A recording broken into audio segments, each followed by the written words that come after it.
Kilómetro 47, Carretera Federal 57, medianoche. Un alarido metálico rasgó el silencio del desierto.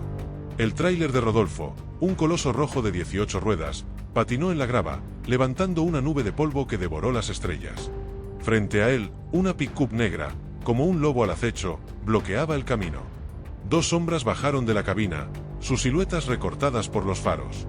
Rodolfo, con el corazón latiendo como pistón, supo que no era un accidente. Era una emboscada. Rodolfo Sánchez, un trailero de 42 años, tenía el rostro curtido por el sol y un bigote espeso que parecía guardar las historias de 1000 carreteras. Sus manos, marcadas por callos y cicatrices, contaban de peleas con el volante, con el tiempo y con la vida misma.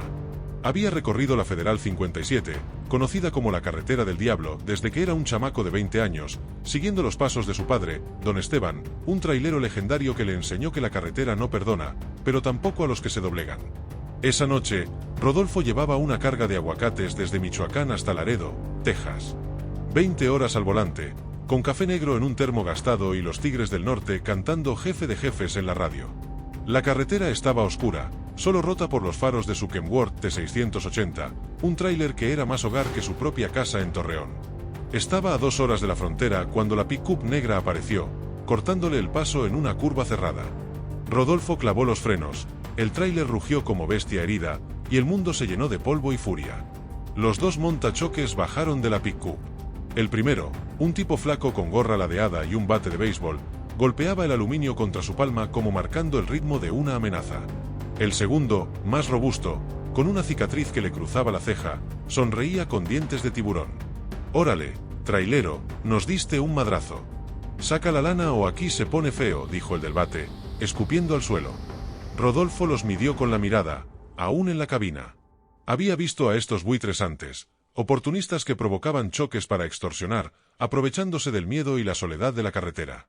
Pero Rodolfo no era de los que se achican. Abrió la puerta, sus botas vaqueras crujieron contra la grava, y se plantó frente a ellos, con las manos en los bolsillos de su chamarra de mezclilla. «Muchachos, váyanse a jugar a otra parte», dijo, su voz grave como el motor de su tráiler. No hubo choque. Yo vi cómo frenaron de golpe. Si quieren pleito, aquí estoy, pero no les va a gustar. El de la cicatriz soltó una carcajada, pero había un brillo nervioso en sus ojos. «Te crees muy machito, ¿verdad? Esto no es opcional, compa. Son 50.000 varos o te rompemos la cara y el tráiler». Rodolfo no se movió. El desierto estaba en silencio, salvo por el zumbido de los insectos y el leve crujir de la pick-up, que aún tenía el motor encendido.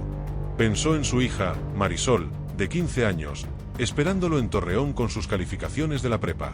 Pensó en las noches sin dormir, en las deudas que lo habían obligado a tomar esta ruta maldita una vez más. Y pensó en el machete, frío y filoso, bajo el asiento de la cabina. «Última oportunidad», dijo el del bate, alzándolo como si fuera a swinguear. Pero Rodolfo era rápido, más rápido de lo que su cuerpo curtido dejaba ver.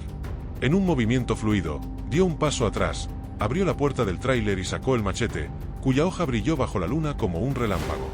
«Ahora, ustedes me escuchan», gruñó, apuntando el machete al suelo, pero con la postura de quien sabe usarlo. «Suban a su pinche camioneta y lárguense.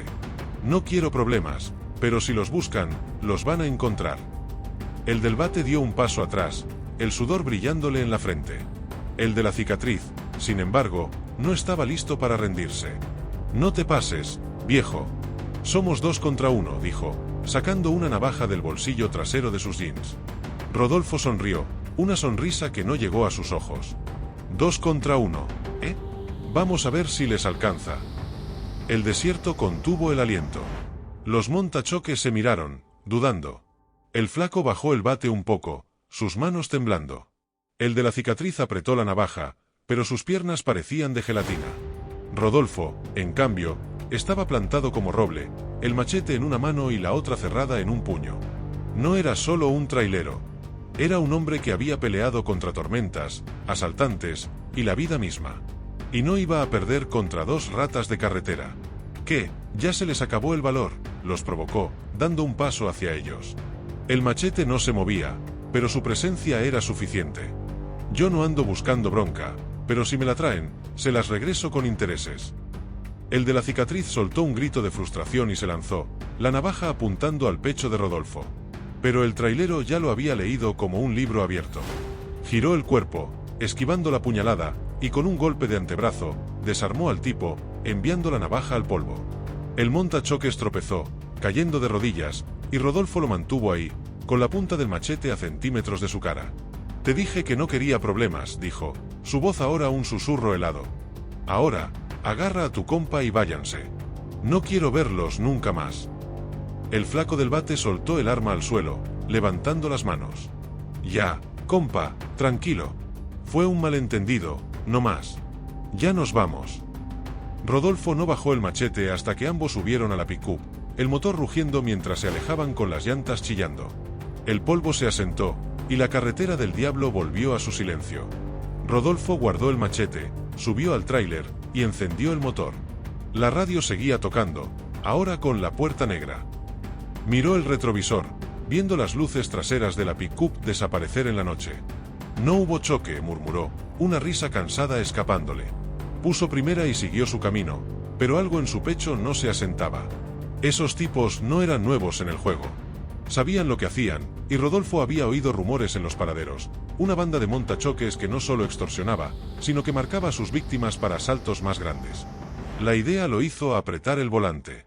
2 kilómetros después, en un tramo recto de la carretera, los faros de su tráiler iluminaron algo que lo hizo fruncir el ceño. Unos conos naranjas, mal puestos, bloqueaban un carril. Más adelante, una figura solitaria hacía señas con una linterna. Rodolfo redujo la velocidad, su instinto gritándole peligro. «No me chingues», masculló, deteniendo el tráiler a 50 metros de los conos.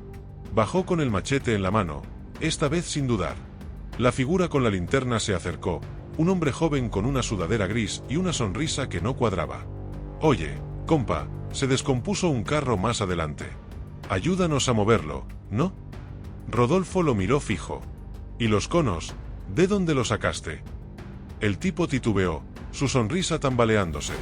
«Pues, nomás los pusimos que no pase nadie». Rodolfo dio un paso adelante, el machete brillando. «Quítate del camino. Ahora». El joven levantó las manos, retrocediendo. «Tranquilo, tranquilo. No hay paso, te digo». Pero Rodolfo ya no escuchaba. Con un puntapié, apartó un cono y avanzó, iluminando el camino con los faros del tráiler. No había carro descompuesto. Solo un tramo vacío, y, al borde de la misma carretera, escondida tras unos mezquites, la pick-up negra. «Pinches ratas», gruñó. Los montachoques no se habían rendido. Lo habían seguido, esperando tenderle una trampa más grande. Rodolfo volvió al tráiler, cerró la puerta con llave y puso el motor en marcha. Pero antes de avanzar, sacó su radio CB, una reliquia que aún usaban los traileros viejos, y llamó al canal abierto. «Aquí Rodolfo el Toro Sánchez, en la 57, kilómetro 25. Hay unos montachoques en una pick-up negra, tendiendo emboscadas. Si alguien anda cerca, ojo al dato». La radio crepitó, y una voz rasposa respondió: «Recibido, Toro. Soy el Güero, voy 20 minutos atrás con otros 2. Aguanta, compa». Rodolfo sonrió. La camaradería de la carretera no estaba muerta. Aceleró, ignorando los conos, y siguió su rumbo. Pero los montachoques no habían terminado. En el retrovisor, vio los faros de la pick-up acercándose a toda velocidad. Ahora sí, pensó, se les acabó la suerte. La pick-up intentó rebasarlo, pero Rodolfo maniobró el tráiler, ocupando ambos carriles. No les daría espacio. El claxon de la pick-up chillaba, pero Rodolfo mantuvo la calma, su pie firme en el acelerador. En un tramo recto, la carretera, vio luces lejanas, otros tráileres, acercándose en dirección contraria. La radio crepitó de nuevo. «Toro, soy el Güero. Estamos a 5 minutos. ¿Cómo vas?» «Aquí, con unas ratas pegadas al rabo», respondió Rodolfo. «Pero no se pasan». Los faros de los tráileres contrarios se acercaron, y Rodolfo reconoció las siluetas, 2 Peterbilt, como castillos rodantes. El Güero y sus compás. La pick-up, atrapada entre el tráiler de Rodolfo y los tráileres que venían de frente, no tuvo más opción. Frenó en seco, patinando al borde de la carretera, y Rodolfo redujo la velocidad, dejando que el Güero y los otros los rodearan. Cuando el polvo se asentó, Rodolfo bajó del tráiler. El Güero, Un hombre fornido con una barba de vikingo ya estaba junto a la pick-up, con otros 2 traileros armados con llaves de cruz. Los montachoques, atrapados, levantaron las manos, sus rostros pálidos bajo los faros. «Se acabó el juego, muchachos», dijo Rodolfo, acercándose. «La próxima, piensen en quién se meten». El de la cicatriz balbuceó algo, pero el güero lo calló con una mirada. «Estos ya no vuelven a joder», dijo, señalando a los traileros que los rodeaban. «La carretera no es de ustedes». Rodolfo asintió, sintiendo el peso de la noche aliviarse. Subió al tráiler, dio un claxon largo como despedida, y siguió su camino hacia Laredo. La radio tocaba Caminos de la Vida y por primera vez en horas, Rodolfo respiró tranquilo. La carretera, con sus demonios, no lo había vencido. Y en su pecho, un orgullo callado, el de un hombre que pelea sus batallas y vive para contarlas.